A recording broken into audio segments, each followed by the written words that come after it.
सभी साथियों को मेरा नमस्कार। स्वागत आप सभी का आज 31 दिसंबर के जनसत्ता विश्लेषण में। साल का आखिरी दिन। चलिए शुरू करते हैं। प्रथम पृष्ठ पे हमारे सामने प्रधानमंत्री जी की हाल ही में हुई अयोध्या यात्रा के बारे में जिक्र है।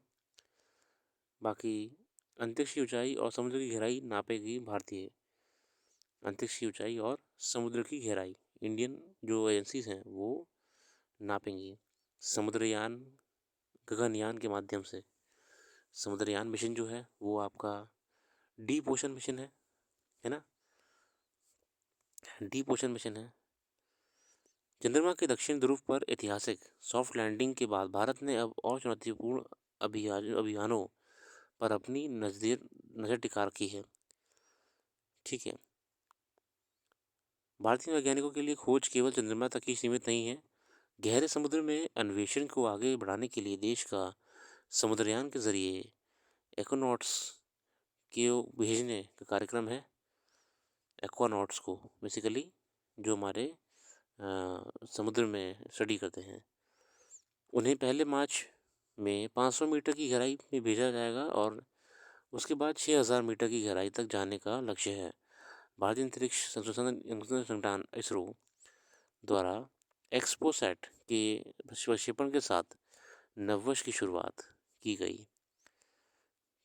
एक्सरे पेलोमीटर सैटेलाइट एक्सरे स्रोत में रहस्यों का पता लगाने और ब्लैक होल की रहस्यमय दुनिया का अध्ययन करने के लिए मदद करेगा। देखिए भारत भी कितना अच्छा काम कर रहा है तकनीक के माध्यम से, टेक्नोलॉजी के माध्यम से कितना आगे जा रहा है।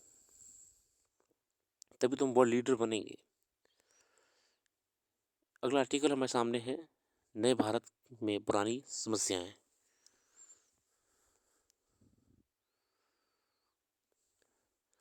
आज 2023 का आखिरी दिन है और निजी तौर पर मुझे खुशी है कि तवलीन सिंह जी कह रही हैं कि यह साल बीत गया है।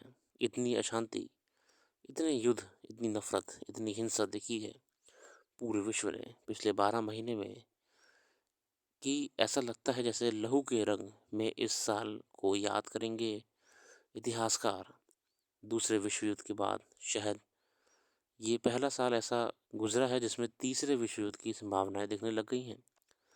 दुनिया के इस अशांति के माहौल की ओर अगर ध्यान में रखकर हम अपने देश के बारे में सोचें तो ऐसा लगता है कि भारत के लिए ये साल अच्छा रहा है।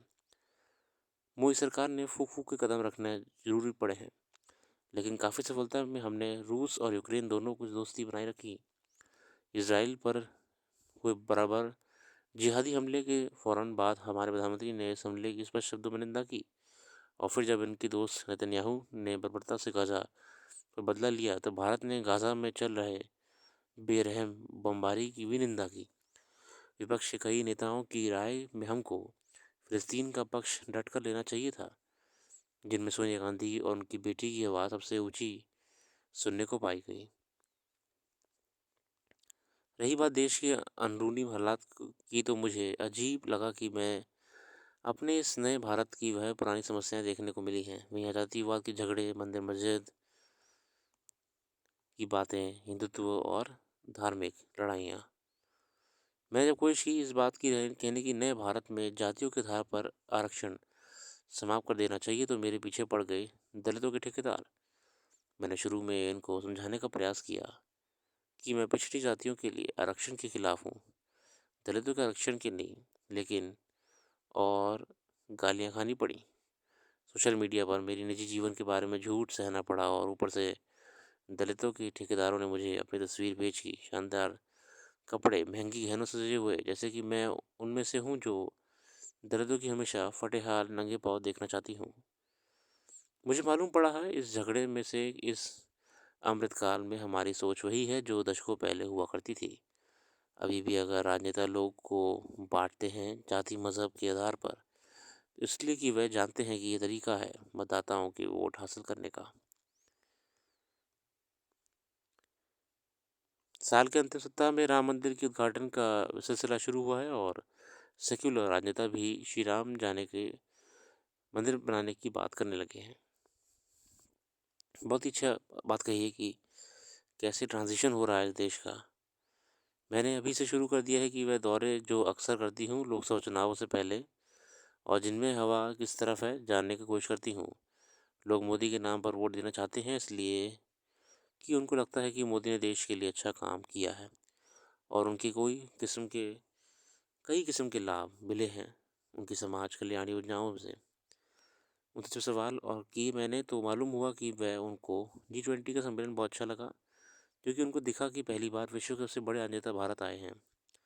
राहुल गांधी के बारे में जब भी पूछा है मैंने तो जवाब यही मिला है कि मोदी के सामने वो बहुत छोटे दिखते हैं, बावजूद इसके कि फिर चल पड़े हैं एक नई यात्रा करने।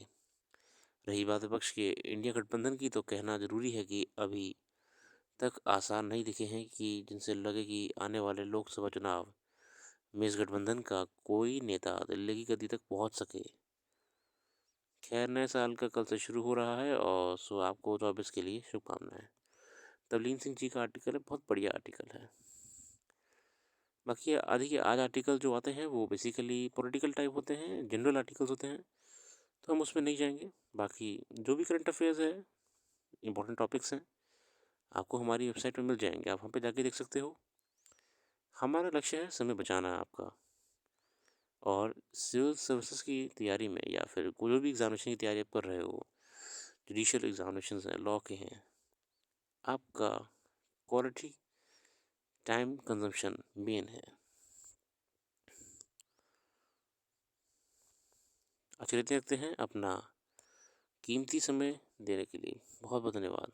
आपका दिन शुभ हो।